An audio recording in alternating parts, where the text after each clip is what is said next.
Hello, I'm Barry Daniel, and this is the podcast of the Middle Way Society. Our aim is to encourage a universal approach to living a more integrated, ethical life, avoiding dogma or any appeal to authority.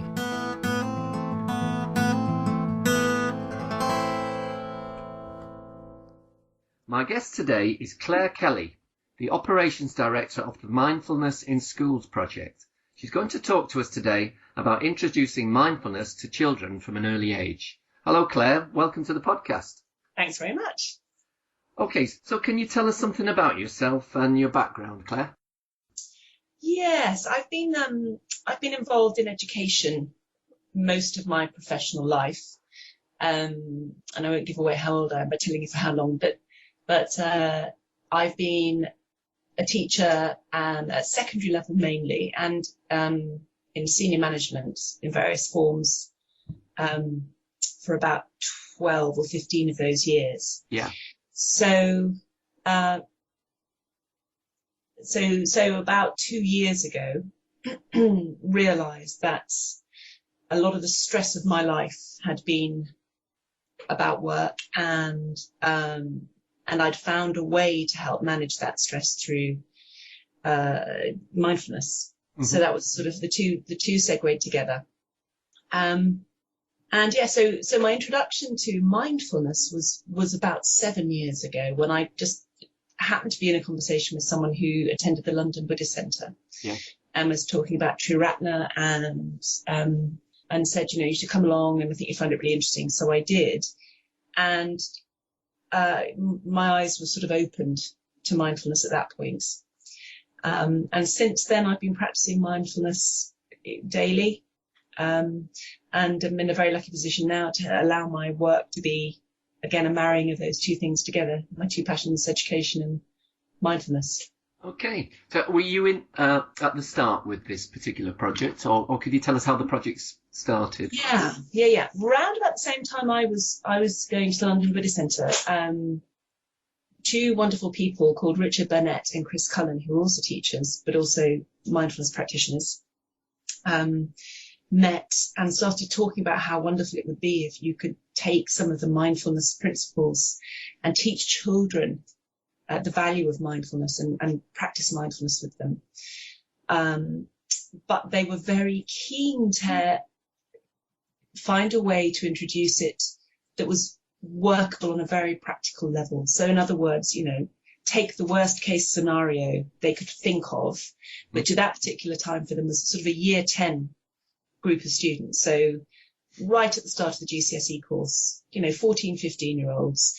And they sat there and they said, well, let's imagine it's a wet Tuesday morning and they're all hungry and they're just about to go to lunch, but they've got a lesson with you first, and it's raining outside, and they come tumbling into the classroom. How are you going to teach them mindfulness? Because if you can teach that kind of group of students in that particular situation mindfulness, then you can pretty much crack it anywhere. Yeah. And from there, they just devised this program, which is it's based on 9 lessons over 9 weeks, designed to be delivered during a standard 40-minute lesson in a classroom with desks and chairs and everything else that a classroom would have in it. And it's been going now for 7 years, and it's been translated into 8 languages, and it's being taught in about 12 countries. And it's a very exciting time to be involved. Fantastic. So what age do you start with? How old are the kids? Is it that 10th grade that you're talking about, or? Well, no, because since then it's taken many forms, but it's spread right the way through. It sits very comfortably with any secondary school age students. So anything from kind of 10, 11 years of age right the way through to 6th form. It's also been taught to undergraduate students. Yeah. In some situations, we encourage teachers to teach their colleagues the curriculum, just so that they understand what the students are learning about. And that's often a rather lovely starting point that kind of hooks the interest of the teachers, who then go on to do their own training in mindfulness, whether it's an MBSR course or an MBCT course. So that's the secondary version. That's called .B, okay, which stands for stop. The dot's for like a full stop. And B stands for just breathe. Right. And be, as in BE, so that's .B. And then this year we're launching a curriculum for primary school age students, specifically for years 3 to 6. So that's kind of 7, 8-year-olds through to 11-year-olds. So there's a lot of similar ground there. Same deal. It's something you can deliver in a classroom, with very kind of discrete sessions, but much more age appropriate material. So there's .B, and what's Pause B? Pause B is the primary school curriculum. So that's the one that's aimed at 7 to 8-year-olds through to 11. And it's pause as in, play on words, pause as in take a pause, but also pause as in puppy pause, because the early sessions are about training the attention, but we use the analogy of the attention being a little bit like a puppy running around, making a mess, sometimes bringing you back things you don't want. And they really identify with that. So they're puppy training in their first couple of lessons. They're training their attention to sit and stay. And they're taking to that the same kindness and curiosity, but also kind of repetition that they identify as being necessary if you're training a puppy. You do exactly the same thing with your attention. Yeah. So why do you think it's important to teach kids mindfulness? Well, on a purely philosophical level, I think it's important to acquire skills, and for anybody, that help to, in Buddhist terminology, to end suffering. And I think it's very easy to assume, especially with the very young students, that they naturally spend their lives being very mindful. They live in the moment. They're very physical. They're very connected with their bodies. But actually, as they get older, much of that connectedness, I think, leaves them. And obviously there are a lot of issues that children now are dealing with that we really didn't have to worry about when we were children. Most adults didn't have the added pressures of constant time pressure, examination. Pretty much, they're talking about introducing entry exams for kids in primary school and SATs, and they're just examined to within an inch of their lives. And that coupled with social media, and I'm not for a second suggesting that social media is a negative thing, but it has its own pressures, it brings its own issues. Mm-hmm. So if you can give kids a toolbox and fill it with mindfulness tools as early as possible, they take those with them through life. And even if they don't go on to develop a regular mindfulness practice of their own, there are some tools there that they can call upon if they need to, when they need them. Yeah. And I think that's really valuable. And at the end of the day, it's about quality of life. So I believe that those practices can significantly improve the quality of people's lives. And that's as true for young people as it is for adults. I can see that. But also, schools are very results focused. Why have schools become responsive to this? Do they see that this can help with results? On a purely practical level, all schools now have to show that they are attending to social and emotional learning as part of their curriculum. So if you're being very mercenary about this, that's a very practical reason why schools are interested. It ticks the boxes. Okay. But then on a broader level, they are witnessing kids finding pressures of exams and social life. They're noticing that there are issues cropping up more nowadays than perhaps they were 20, 30 years ago, or certainly more recognizable. So they're keen to try and help with that stuff. They are also aware that as far as teachers are concerned, because we also provide training for teachers, that the pressures of the job are increasing. Mm-hmm. And teacher dropout is very significant. It's constantly on the increase. And so schools are now also contacting us with a view to doing teacher training, giving the teachers tools for their toolkit to help them deal with the stresses of the work they do. And actually, if you can have mindful teachers, you're much more likely to have mindful students who observe the modelling that goes on and the people they have in the classroom with them. Just getting back to the process itself, to what degree do you adapt the training for children? Say for 7-year-old kids, could you give us an example, give a feel of a 7-year-old kid's class, what's going on there? I suppose the first obvious difference is that they are more likely to be what we call a conscript audience. You know, most people who engage in mindfulness practice in the adult world are there because they want to be. And that's less likely to be the case if you've just got a classroom full of 30 students who turned up on that Tuesday morning. And so there are certain issues there that mean you've got to engage them much more immediately. Mm-hmm. And coupled with that is that they're likely to have a slightly shorter attention span. They are likely to not, for example, respond terribly well to being asked to, consider a raisin for 15 or 20 minutes. So there's a certain element of bribery. Instead of raisins, we use chocolates. We do the chocolate savouring practice. We use a lot of media. We use film clips, PowerPoint presentations, and a very good example of that is Kung Fu Panda. There's a fantastic scene in Kung Fu Panda, which we use a lot, which Poe's having the panda in Kung Fu Panda is having a very difficult time, and he's comparing himself to other people, and he's reflecting back on things that have gone wrong that day. He's, projecting into the future about what might happen tomorrow. And then there's this wonderfully wise tortoise called Master Uguay who arrives and just says, you're too concerned with what was and what will be. And the wonderful, it turns out, I think it's Eleanor Roosevelt, not Kung Fu Panda in the end, but it's that wonderful phrase, yesterday is history, tomorrow is a mystery, but today is a gift. That is why it is called the present. And the kids get that immediately. And they identify with Poe and they see what he's struggling with. And so it's that kind of thing. You've got to engage them. You've got to be aware that they're not there necessarily through choice. You've got to sell it to them as an idea, perhaps much harder than those who've arrived in a mindfulness class or part of a session. Yeah. Have you done any, or has there been any comparative studies of kids going through this process and the parallel control group not, and seeing how they evolve differently?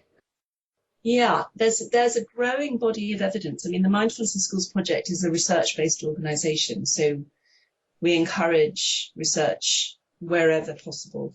And certainly we now have so many teachers delivering the curricula that they often research it in their own schools, or they get other people to come in and do it, and then they feed back to us.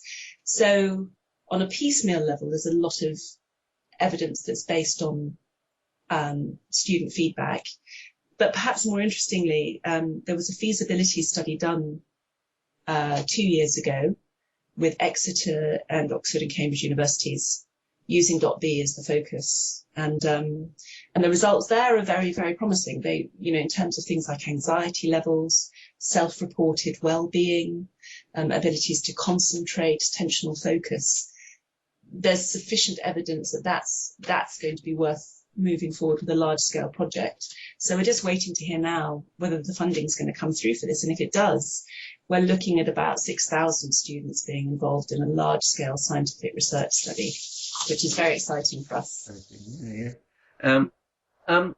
Presumably, at times you come across resistance too, though, from parents, teachers. Could you describe that, and how do you respond to that? The only resistance we have, I suppose, is the result of obvious preconceptions that people have about mindfulness generally. Very occasionally, we get someone accusing us of trying to bring Buddhism in through the back door. But that's very rare, actually. And most of the time, if we go in and do a little introductory session, which is how we usually start, schools will ask us in and we'll talk to staff and or parents. Very quickly they realise that the benefits of what we're doing. And we don't market, we don't advertise. This is all word of mouth. Okay. Well, just moving on a little bit to that. So the mindfulness that you are promoting, it's secular mindfulness. How is that different from let's say, the Buddhist understanding of mindfulness? Well, it's interesting. I mean, I think right at the very early stages of mindfulness experience and practice, I think there are very few differences at all. Again, it's, as part of our curriculum, you'll see stuff that you'll be very familiar with as a Buddhist practitioner. Okay. Of Vipassana, for example. We've got body and breath meditations, we've got savoring, we've got gratitude practices. We encourage metacognition. We want students to explore what they're thinking and noticing what they're thinking, and doing it with curiosity and kindness. So in real terms, I don't think there are huge qualitative differences. I think the differences might be quantitative in that, we can't expect students to go away and do 40 minutes, an hour and a half practice a day. That's just not realistically going to happen. Maybe longer term, maybe they'll come back to it. Maybe they'll enjoy doing, sometimes they enjoy setting up their own clubs, or teachers run lunchtime sessions. Mm-hmm. So I think it's more quantitative. Yeah. Okay. I don't think there's a huge difference, to be honest. Fine. You mentioned occasionally you encouraged more of a metacognitive approach. On that, I interviewed someone called Peter Worley recently from the Philosophy Foundation, and their aim is to try to introduce philosophy to kids from an early age. Do you see any synergy between the introduction of both disciplines? I do. I mean, I see there's a great deal of synergy between philosophy, psychology, and mindfulness, and inevitably, I think, with the Buddhist background. We're all interested in how the mind works. We're all interested in how our impulses and our behavior, our urges and our emotions and our thoughts manifest, and the extent to which we're able to regulate those. And that's a question Aristotle was interested in, as mindfulness practitioners are interested in. So I think there's a huge synergy there. And certainly we get quite a lot of philosophy teachers as well as psychology teachers coming to train to teach the curriculum with us. And they see a complete meshing of the ideas there. Excellent. Okay.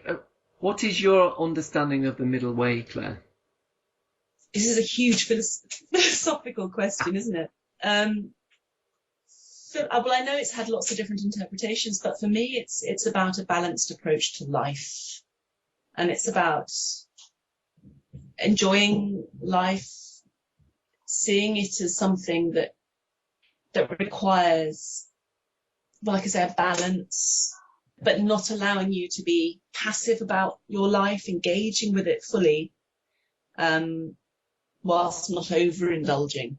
Like, that's a very woolly answer, isn't it? But that's what it means for me. And I think the capacity to, what we were talking about with metacognition, the capacity to notice your habits, the capacity to notice your responses to whatever your life throws at you, I think is an absolutely crucial part of that middle way.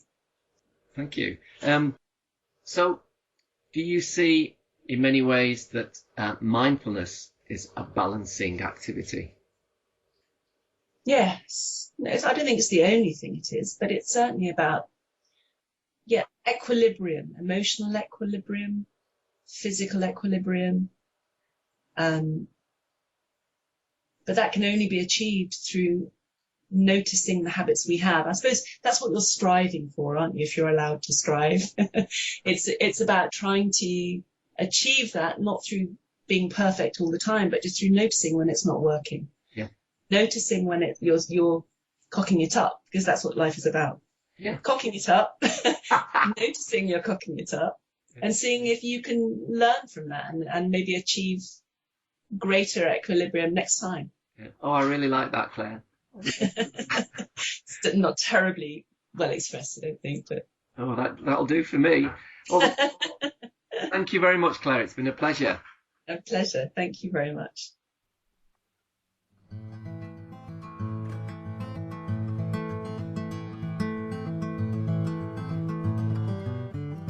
You can find out more about middle way philosophy at www.mws.org. www.middlewaysociety.org.